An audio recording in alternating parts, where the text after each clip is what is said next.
to say that I'm a geek is the understatement of the century.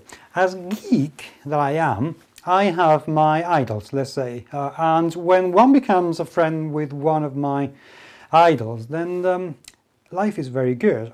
The game that we're going to be taking a look at today, Fantastiqa, is a game from one of those idols that become friends, Mr. Alf Seegert. If you are at all into board games, you will know him for Trollhalla and also for the absolutely fantastic The Road to Canterbury. Fantastiqa is his latest game. I've known about this game for literally months and months, and I am gagging to see what's inside the box. We're just gonna take a look at the contents and see if they're worth the money you pay for, but I reckon they're gonna be pretty awesome. Welcome to the GMS Magazine unboxing videos.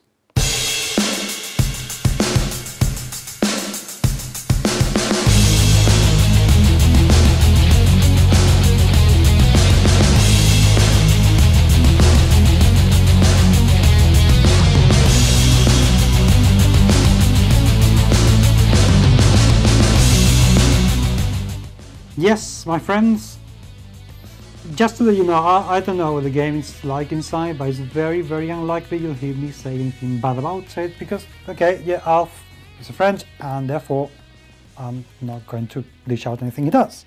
And to be honest with you, it doesn't really matter because I don't think I will need to. You know, we're talking about the guy who made Trollhalla and The Road to Canterbury, amongst other things. He's been Geek of the Week in the Board Game Geek, and he's a terrific, terrific game designer. So I don't think I will have to.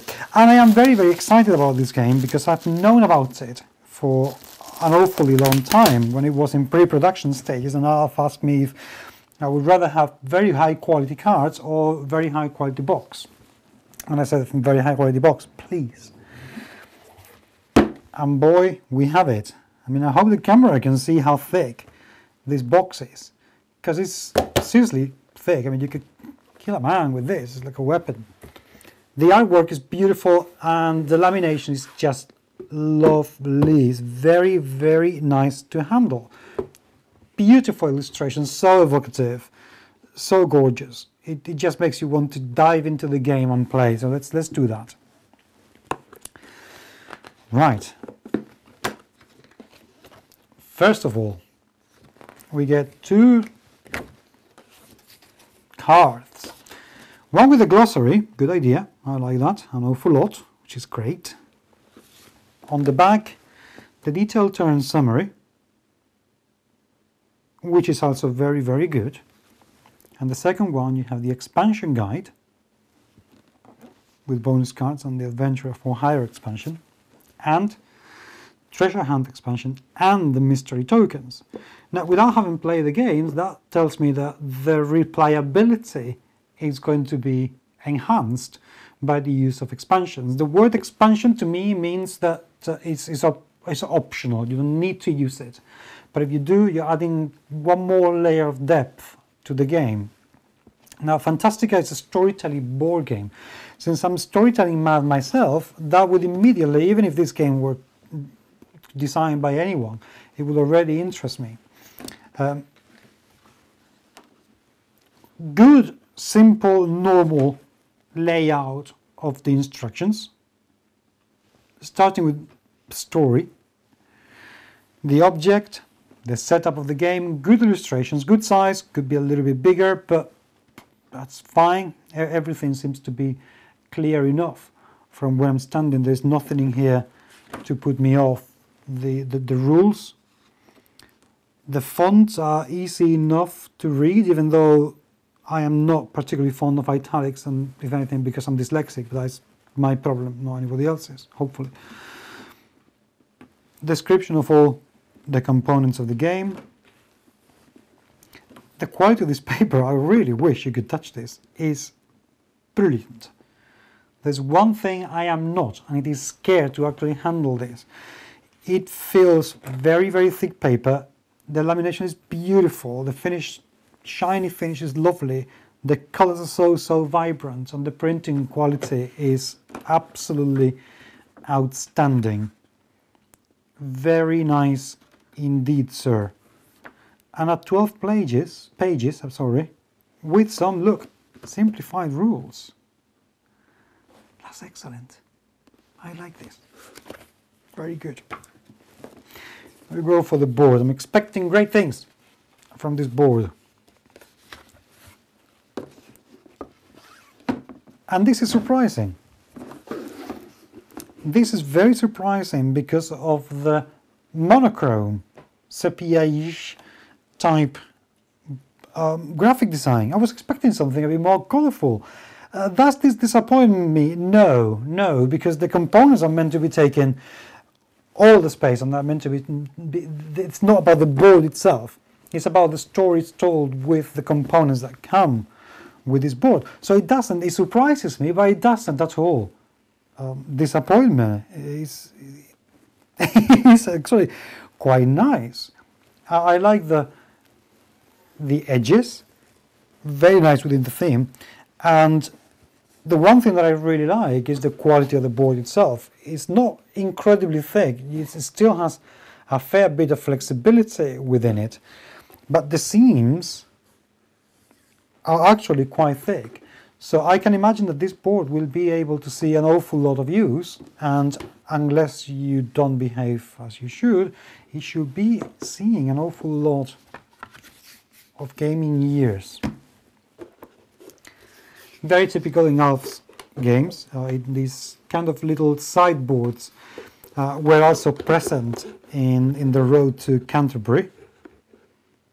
Same qualities, same material as the main board, in colour.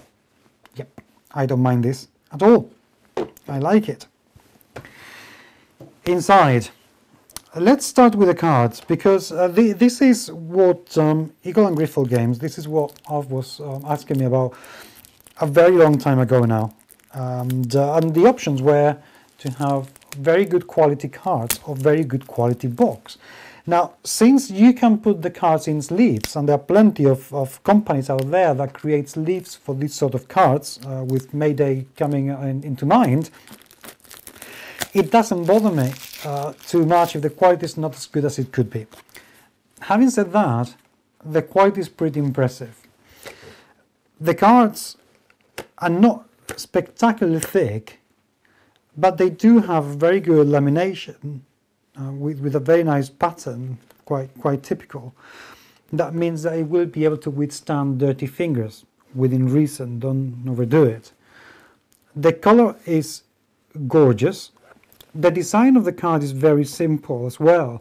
As you can see, you just have the main illustration and two icons, one to the top and one in the bottom, which means that if you are like me, kind of left-handed, and you hold the cards like this with your left hand, you're never going to put the finger on your icons. That's very good indeed. The artwork, which comes from some library or other in New York, is lovely. It's the good thing about using artwork from established classic artists, and is that you know you're going to go right.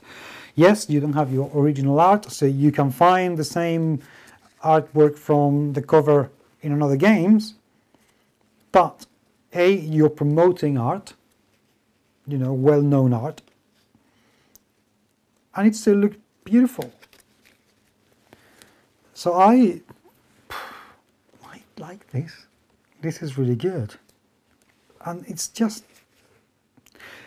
It looks lovely. It really does. It's not just because of what I said earlier about Alf being a mate and everything, but it does look very, very good.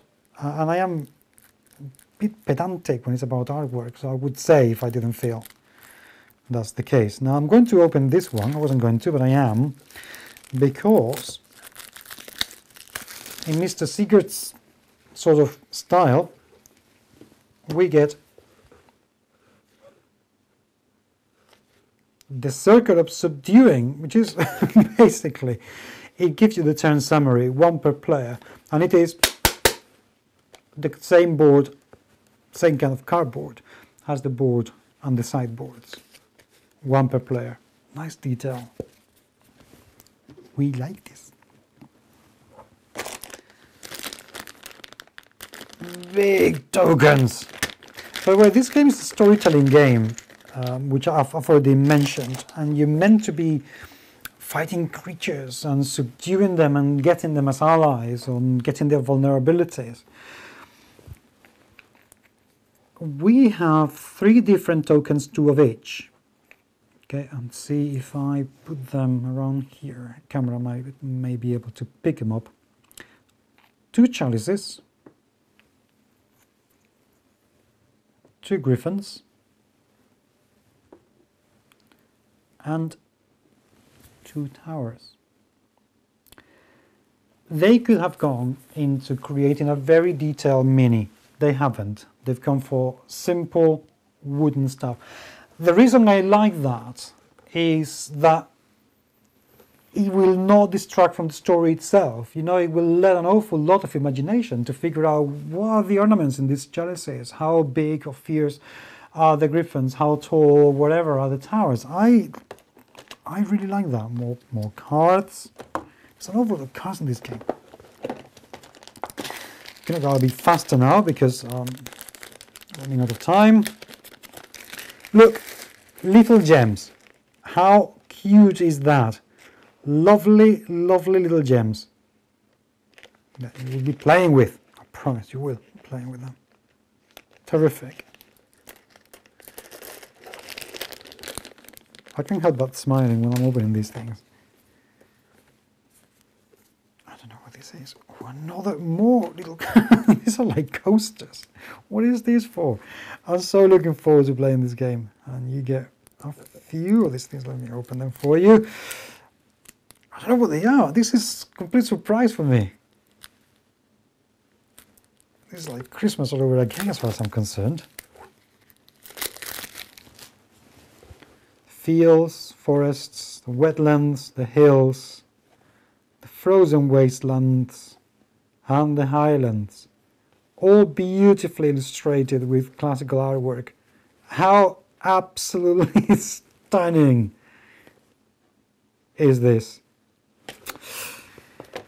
This game is the kind of game that makes you glad to be a gamer. The token for the player characters, which let's take a very, very quick look at. If I can manage to open it. Well, I tell you, they have not spared any thought in the quality of the wrapping of the component of this game, which is good. I'm not going to knock that one out. 4 tokens, again illustrating the same artwork, 1 per player. Very original. I like this an awful lot. I think it's excellent. Very thick card, again. That's the board. And last but not least, the same thing, I'm not even going to open this, same thing with a thicker board. And then we have the tokens, which we also have a very healthy amount of tokens in this game, which is lovely.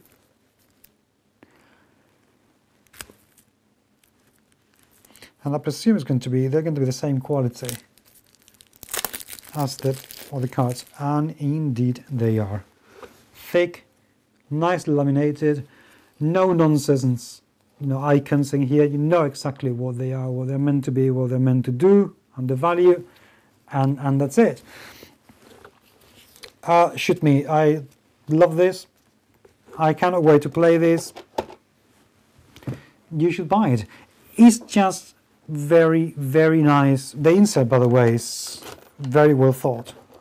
Plenty of space for everything. Everything easy to find. Nice detail that it comes with its own baggies. Well done indeed. The reasons I really like this game. The components do not get in the way of the gameplay. This is about the stories that you tell while you're playing the game, not about the components that create the stories themselves. This is about the players creating the stories. Simplifying the graphic design, simplifying the components, does go a long way to achieve that.